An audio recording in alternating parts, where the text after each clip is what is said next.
All right, let's just dive right in. We've all been there, right? A huge new change initiative gets announced at work. There's a flood of presentations, tons of spreadsheets, and then, well, not much really changes.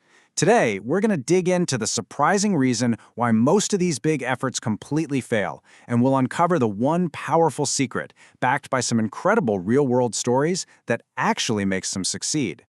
It's a really frustrating question, isn't it? I mean, whether you're the one trying to lead the change or you're on the receiving end, that cycle is just depressingly familiar. Companies spend millions on new strategies, new systems, massive restructurings, and yet, time after time, we just hit a brick wall. So what are we getting so fundamentally wrong here? Okay, so to figure this out, let's start by looking at the usual suspect. The conventional approach that, as we're about to see, is almost always the reason things go wrong. Yeah, this probably looks pretty familiar to you. The standard playbook for driving change is to build this perfectly logical, airtight business case. We pull together all the data, we do endless analysis, we write these massive reports, and we create these incredibly complex spreadsheets.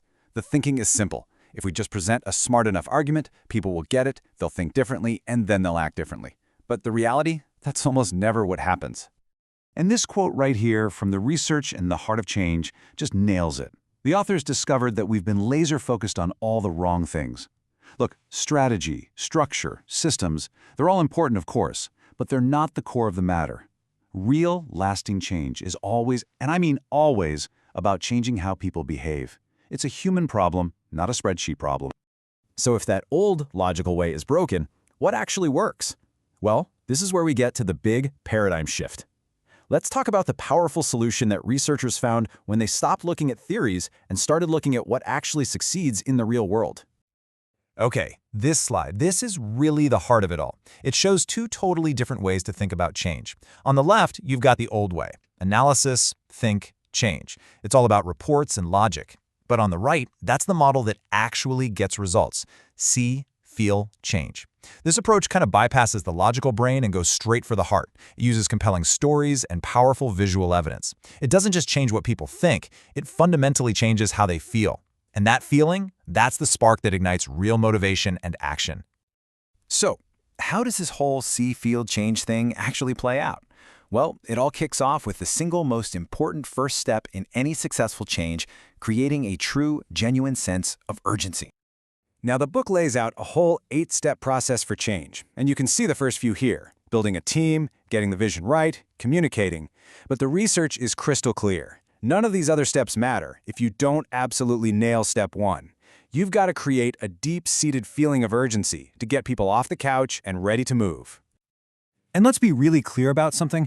Urgency is not about creating fear. It's not about those burning platform speeches that just make everyone panic and look out for themselves. No, true urgency is that shared gut-level conviction that we have to do something right now. And the single best way to light that fire is to show people the problem, not just tell them about it. The best way to really understand the power of see-feel change is to see it in action. So let's get to the fun part and look at a couple of fantastic real-world stories from the research. Okay, story number 1. It takes place in a factory full of really skilled craftsmen. These people were experts, for sure, but they were also pretty complacent. They were very internally focused, and they were convinced they had all the answers. They weren't really listening to what their customers needed. So a manager is out to dinner with one of their biggest customers, and the guy is just completely fed up. He says, "Look, I've told your people about these problems over and over again, but nothing ever changes. They just don't listen. They'd nod their heads, but the message never sank in. All the logical feedback, all the forms, they had failed completely." So the manager tried something totally different. Instead of writing yet another memo, he just asked the customer, "Hey, can I videotape you talking about your frustrations?" Then he took that raw, unedited 15-minute video and showed it directly to about 400 employees. He completely skipped the analysis and went straight for the gut. And the reaction? It was immediate. It was powerful. People were genuinely stunned. You could see their mouths hanging open. All that false pride they had about being the experts, it just vanished. And for the very first time, this collective, gut-level feeling started to spread. Oh, wow, we've got to do something about this. They didn't just think it was a problem anymore. They felt it. All right, let's jump to our second story. This one tackles a completely different kind of challenge, an invisible problem. We've got a massive company that was just bleeding money because of bad purchasing habits. But the problem was totally hidden, buried in thousands of spreadsheet cells across dozens of different factories. Literally, no one could see the whole picture. So, to try and get a handle on this, a manager had a summer student do a simple analysis on just one item they bought, work gloves. And what did the student find? The company was buying 424 different types of gloves. 424. And, believe it or not, it gets even crazier. The analysis showed that the company was buying the exact same glove for $5 at one factory and $17 at another. The waste was just astronomical. But again, these were just numbers on a page. How do you make people feel a problem like that? And this is where the genius comes in. Instead of making another PowerPoint deck, the manager and the student physically collected a sample of every single one of those 424 different gloves. They put a price tag on each one, showing what they paid and which factory bought it.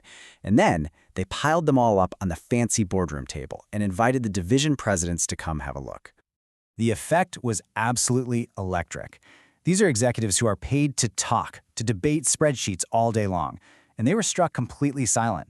They just walked around this massive pile of gloves, stunned, picking up two identical ones, one tagged $3.22 and the other $10.55. In that one moment, the abstract idea of purchasing inefficiency became a physical, undeniable, and frankly ridiculous reality. That visual created an instant demand for change that no report ever could have. So here's the big question for you.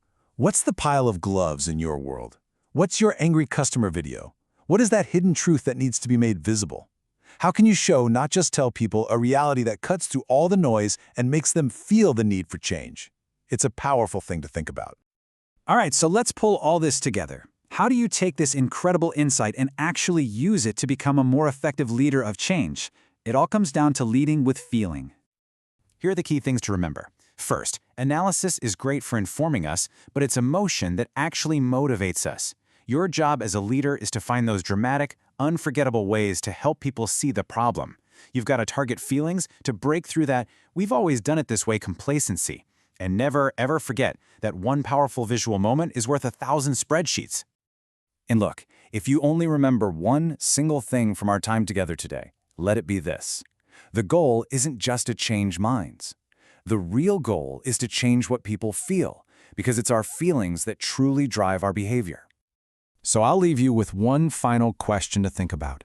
The next time you're trying to make a change happen, ask yourself this: are you just managing spreadsheets? Or are you truly leading people by helping them see a truth that connects with them and inspires them to create something better?